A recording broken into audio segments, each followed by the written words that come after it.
A new artist has popped up in the underground called Nine Vicious, and he's seemingly gone viral overnight after posting this photo of himself blowing up all over Twitter for his very similar looks to Sexyy Red, looking like one of the artists that will lead the 2025 underground, with piercings on his face and painted fingernails, and with very similar ad-libs and an aesthetic being heavily inspired by Young Thug, has caused a lot of people to criticize Nine, calling him a copy of Thug, with random pieces of scattered content over various accounts, multiple Twitter pages promoting his music, streamers reacting, and seemingly having very few songs put out. In this video, we're going to be finding out who Nine Vicious is, where he came from, and taking a closer look on his discography.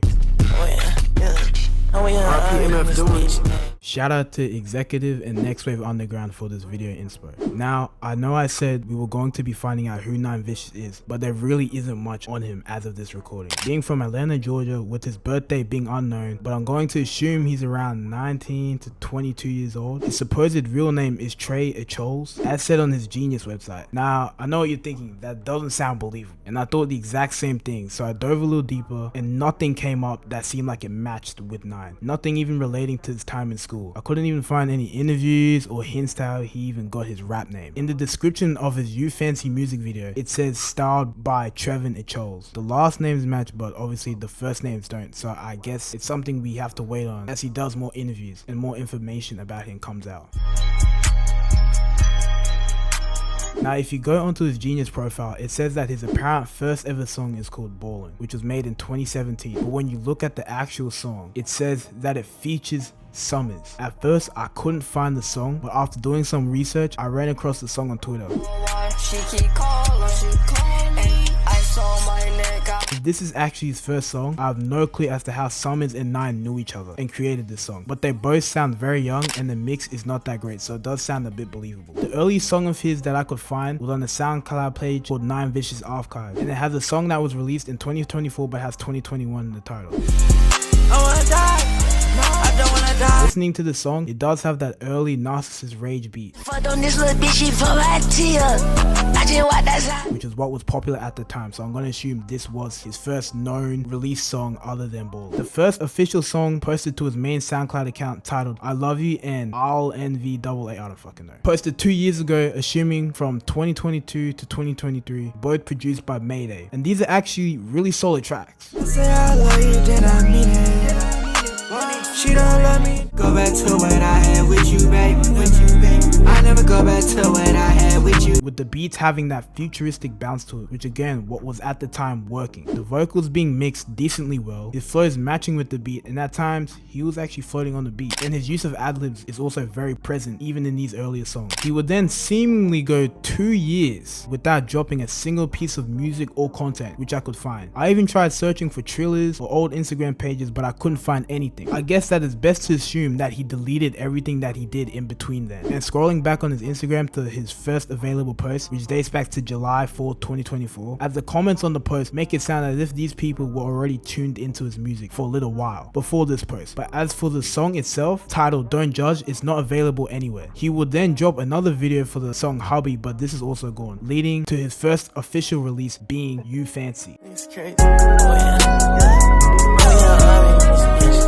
Releasing the music video on July 6, 2024, and the song being produced by 406 Ahmad, who would end up being a frequent collaborator of Nine, consistently releasing songs and tapes together. This song would end up being his most streamed song to date, sampling Drake's Fancy. See your hands, wave them at them bitches hating on you with their friends, girl, you got it. This will give us a loom into the type of sampling that Nine would use in his music, and I must say Nine's sampling game is top tier, as you'll find out later on. Nine will go on to drop 2 more tracks on his SoundCloud titled Cunt Af and For Nothing, both produced by Patrick. Fuck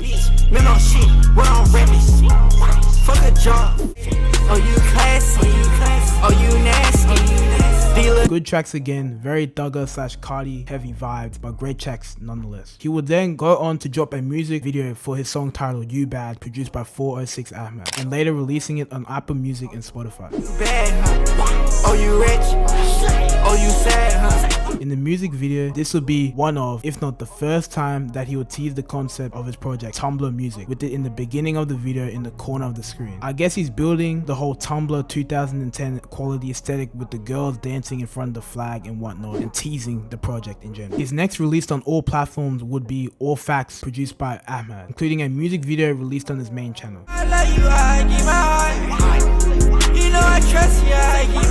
Really getting in his singing bag, the hook is actually kind of catchy. Even though it's a kind of corny, but in a good way catchy, it's not bad. On the 23rd of October, he would release My Speakers on Apple Music, produced by Jade and Bella. My mama, now she knows she the one. Featuring a very melodic and hypnotic beat and slow flows matching the beat. Sampling Famous Dex's Pick It Up, he would release Can't Stop on the 17th of October to Apple Music.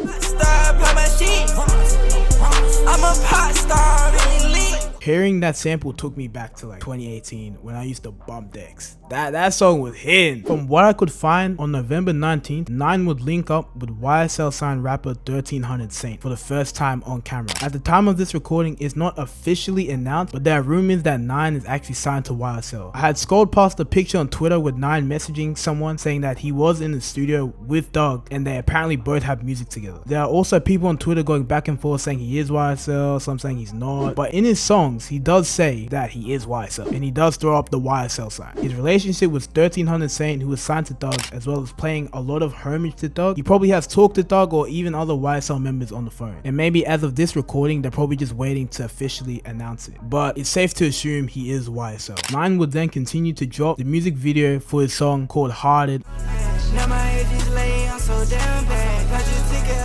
on October 22nd, with the song being uploaded to SoundCloud but not being uploaded to Apple Music or Spotify. On November 12th, he would officially drop Before Studio Attic, featuring 5 tracks, with the standout track being Cuddle My Wrist, where he would pay homage to Future, referring to his song Cuddle My Wrist, with the same melody, or at least a very similar melody, in the background of the beat.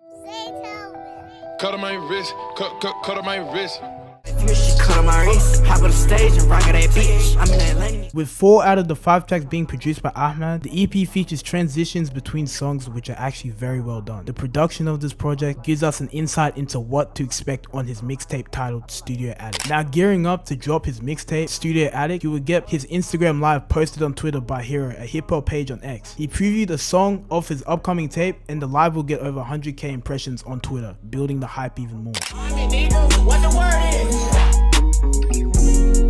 He would upload a photo on his Twitter account of his phone showing the release of his mixtape Studio Attic. Released on December 13th to all platforms, the project would have 13 songs in total, having a mix of different producers, with the main still being 406 Ahmed, having produced 8 out of the 13 songs on the tape. Off first listen, this tape sounds nothing like what's being put out in the underground. A heap of slower, melodic, experimental songs with perfect transitions in between songs. A real student of the game. He samples Kanye's No More Parties in LA on the song One Beer. Let me tell you, I'm out here from a very far away.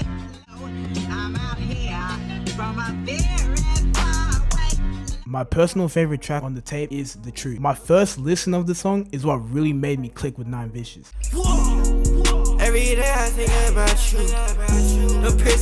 The guitar on the beat combined with the charms was too smooth, with Nine's melodies just taking the song to a whole different sort of vibe. Another standout track being FNN, a very bouncy trap song with the beat hitting off rip and a catchy hook. After just dropping his mixtape, he would go to X to announce his next project, Tumblr Music, saying that this would be his best one yet for sure. If you can't tell by now, Nine is one of the hungriest in the underground. He's dropping music after music after music. He's just dropping like crazy. December 26th, he would release to a SoundCloud White Ho, sampling Playboi Carti's Kelly K. Let's go. Releasing the music video for it on December 31st. Real music, man. Like, this that real shit. I never thought I'd hear this song get sampled so boldly. Like, he just put it out there that he sampled this shit. On December 29th, he would take to his X account to post these 2 selfies of himself, and this would be how he got in front of an entirely new audience, as people were saying he looked like Sexy Red and Young Thug combined. A very unconventional way to blow up, but this is when I found out about him as well, and a lot of other people. Continuing that momentum, he would post 3 songs, being They Go Off, sampling Carti's 2017 leak, to his X account, produced by Ahmed. What What you say? Say it again. I just spit the check, cause I ass fat. Keith Sweat, produced by Patrick, Jared, and N whatever he's called, I don't know. And CC, produced by Jared. That bitch hold my gun, I'm fucking in hope. I got rest all in my. They were actually posted to SoundCloud as well, but just under a different account name. With the momentum continuing straight into the new year, Trippie Redd will go to a story and co-sign Nine, making this Nine's first ever major co-sign. On January 4th, Nine will collab with YSL artist 1300 Saint, releasing a music video on Saint's X account. I won't talk too much about 1300 Saint in this video because that's for another video, but Nine was floating on this, no bullshit. Now with Nine breaking into the scene seemingly overnight, Packboy Max would catch wind of his name, and on January 3rd, Max would react to the You Fancy music video on stream. Teasing Before Tumblr music even more, he'll post, I'm assuming, different variants of the Before Tumblr music cover art. The next day, he'll go on IG Live previewing multiple new songs, with the highlight being Snake Pit. Insane snippet. After the live, he would announce Before Tumblr music for the 31st of January. January 17th and January 20th, he would drop 2 3-song EPs, with notably the first being heavily inspired by Lil Wayne. Doing some more research, it was actually drew by Fuck Fritz, who I've been following for a while now. Shout out to Fuck Fritz, his art is dope. The most notable song off the first EP would be Pissy, with Nine mentioning his time working in a warehouse. I done came a long way, working at warehouse. I got so much. Giving us a bit of an insight as to what he was actually doing before the rise. The most notable song off his second EP would be Long Live Pope, with him throwing a sub at Rich Amiri. He would go live again and preview a very heavily Yeezus inspired song, and no bullshit, this is some of the craziest music I've heard from an artist in a little while. It's like a mix of Kanye with Thug on the beat, and that beat switch was nasty.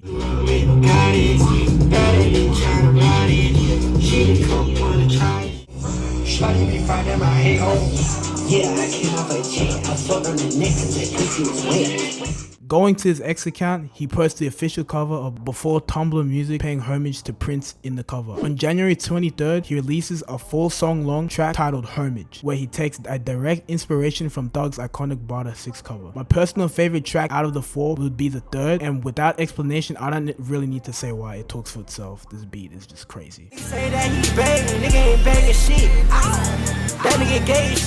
On Jan 28th, he would surprise drop a 19-track EP on SoundCloud. These mostly sound like songs he recorded around 2022 to 2023, meaning in that mysterious gap that he seemingly took off from music, he was actually really grinding through sounds and stacking music. Though the mixing was a bit off, it still sounded decent, with some of the highlights on the tape being track 1, California Girls, sampling Katy Perry's California Girls. Where the grass is really greener.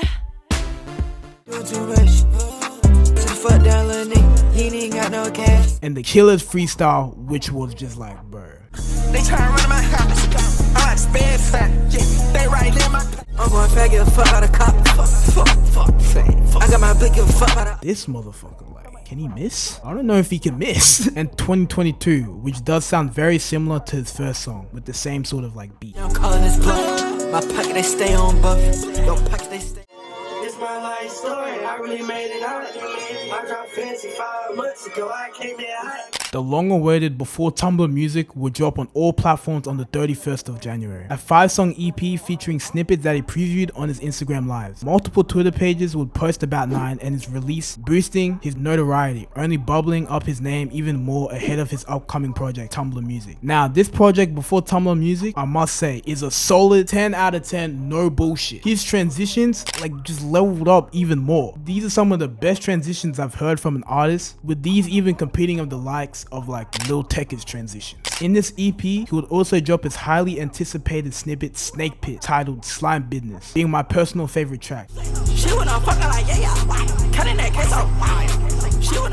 This track is insane. He is one of those artists that doesn't really have to say shit. He doesn't have to be super lyrical. It's the way he says it on the beat. It's the cadence. He finds the right cadence to say the shit on the beat. He's just doing it right. And then in the song, he was saying something in the mosh pit punch something. Yeah, he hasn't even performed yet, and he's making mosh pit music. He's ready. Another track that was close to being my favorite was the outro.